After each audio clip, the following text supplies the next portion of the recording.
Nice to speak to you. Yeah. So let me just introduce everyone here. We're just a bunch of students from United World College in Singapore, and we're interested in conflict resolution and peace. So we thought it would be nice to speak to you. Great, excellent. So. And you guys all celebrated Peace Day, yeah? Yeah. Voila, good stuff. And so what was the name of the person who just spoke to me? Anantia. Anantia.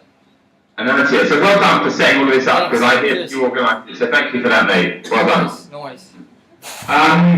Well, look, you celebrated Peace Day. You've looked at the website. You know what we did.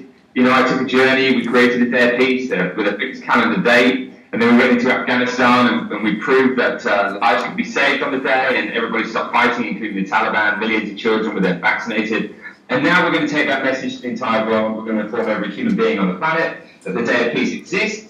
You are, of course, a part of that, and the reason why the day is a success is because you were involved yourself. So, you know, firstly, we're all part of the same crew here, and that's good news. So, I'm going to talk a little bit later about global truce and 2012 and what that really means, and how we can all play a role together. And by working together, we can make massive change. Is there any questions that you guys have, or anything that you want to ask me or want to talk about? Does anybody have any pressing questions? Yes. No. Go ahead. No formalities. I asked for that. Well, firstly, how sustainable is Peace Day? How sustainable is Peace Day?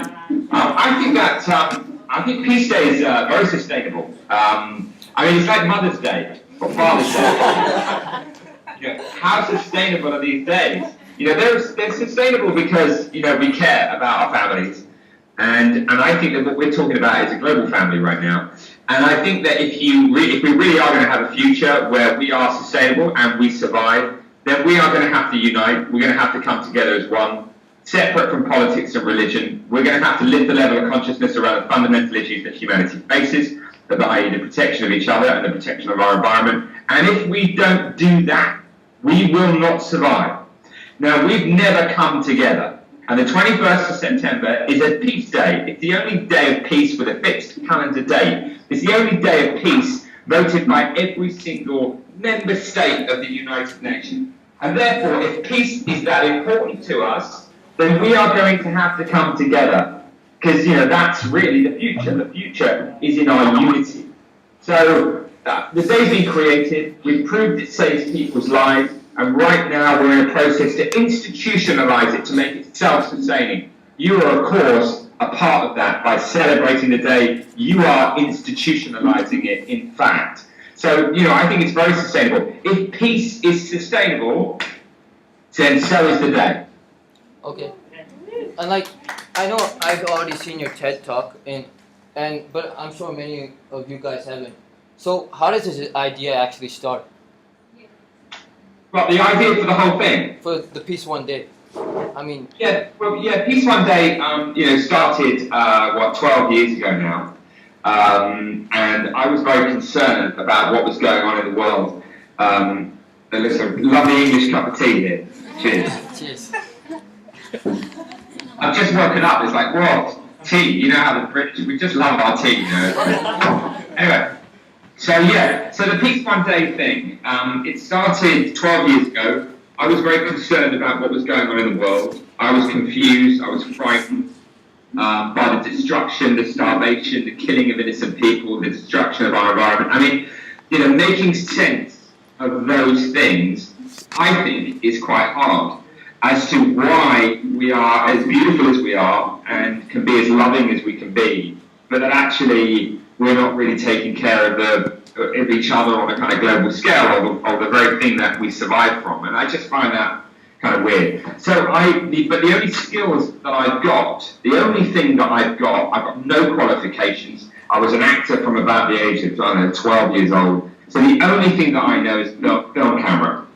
And so I thought, okay, well, can I make a difference with my film camera? And at that point, I was reading a book that said media had a responsibility, that it needed to be very constructive, and it needed to be positive. It needed to be conscious of the fact that when we output as artists, then people receive those messages. And that really excited me, that the idea that my film camera, like a poet or a writer or whatever, could actually make a difference to somebody, that in some way, I could,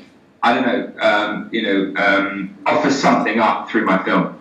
So I thought, okay, well, I'll make a film about peace. And then I was thinking about peace, and I was thinking, well, where's the starting point for peace? Where's the starting point for my film? And those two little sentences were where it really all came together. Where's the starting point for my film about peace? And where is the starting point for peace? And I realized that there wasn't one. There was no day of peace with a fixed calendar date, a day of ceasefire and non-violence. And I thought, okay, that's it. I'm going to make that film about trying to create the first ever day of ceasefire and non-violence, but it's about every head of state in the world. And I thought I would fail. I thought, okay, I'm going to take that journey. I'm bound to fail because nobody's going to listen to me. But at least through that process, I will be able to make a profound statement about what is going on in the world. Because ultimately, it really is completely irrelevant whether we get to the top of the mountain or not. The fact is that we have to try, and we have to fight for that, that feeling, that view, that experience, if we should get there. But actually, it's about the process and not the end result, as you all know. And that's what empowered me, that sense of win-win, that sense of it doesn't matter what happens as long as I try my best. As long as I go for it, I'm going to learn something, whether I succeed or whether I fail. And of course, 12 years later, well, it didn't fail. And everybody listened, and the world voted for the day, and the people stopped fighting. And, here I am talking to you in Singapore, which is just like mind-blowing. So, on a more general note, like on a global scale, do you think countries such as the US or groups such as NATO should be intervening in other countries? For example, in Libya. Do you know what? I really don't think, listen, I'm just like I said, I'm just a normal guy, no qualifications, no nothing. I'm just a very simple person who, knows how to utilize a film camera and point it in the right direction. And, the reason why I'm here is that, a peace day was obvious. It made sense. And then, of course, to stop people fighting on the day was the obvious thing to do, and we did it. And so I always stay very focused on what it is I'm about and what I want to deliver on. And that is, I wanted to create a day, I wanted to prove it could save lives, and now I want that to be observed by obviously every human being on the planet, as of course we all do. We want to unite and come together. So questions such as like, should we be here or should we be there, or who's right or who's wrong, I think for me gets in the way of actually moving forward. Because, no matter who I say is right or wrong, there are children from that country who are now going to feel that they are, on the wrong side of it, and that's no good. We all do wrong things, right things. I did some wrong things yesterday. I'm going to do some right things today. That's life. That's what goes on. But the point is, it's like, if you're willing to be involved in the peace process and you want to move the process forward, then let's get around the table. Let's not worry about what you did yesterday. Because if we worry about what you did yesterday, we're never going to get to the table today, and so the problem keeps occurring. We just got to forgive, and we got to move on. And there is no right or wrong, and that's how I feel. Yeah, go ahead.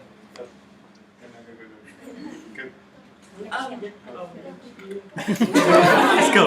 I just wanted to know what the biggest obstacle was in creating Peace One Day for you. I think the biggest obstacle was the penetration of the international community.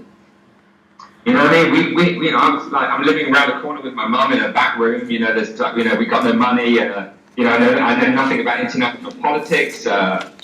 I really didn't know too much about the UN 12 years ago. I know a lot about it now, and I think it's the closest thing that we have to holding the global community together, and I want to support it. But I think that the greatest thing was the learnings that I had to do in order to achieve what we achieved, which was, a resolution.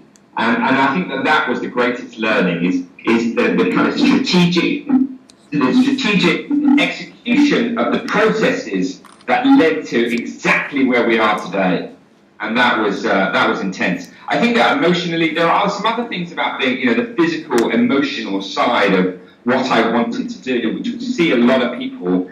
I've gone to 74 countries in the last 12 years. I've been to pretty much every area of conflict. I've spoken to women and children in the most desperate situations that are just not acceptable. And those things get to you. They are intense, aren't they? And so that sort of stuff, you know, and just the physical side of it. There's a personal thing about a long journey that's challenging, but ultimately, you know, what I saw, what I witnessed is what kept me going.